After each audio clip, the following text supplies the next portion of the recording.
how to change aspect ratio without losing quality in CapCut. So let's begin. First of all, you need to open the CapCut application and you'll see an interface like this in front of you. Here you can add any video, any picture, or anything else you want.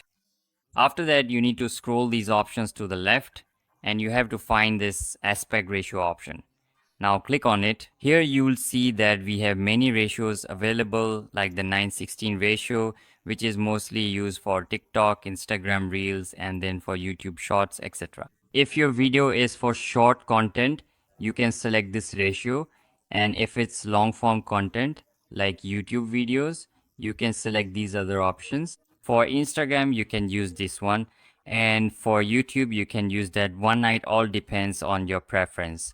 In this way, you can change the aspect ratio of any video without losing quality. So that was today's video. I hope you liked it. If you enjoyed the video, please give it a like, subscribe to our channel, and be sure to press the bell icon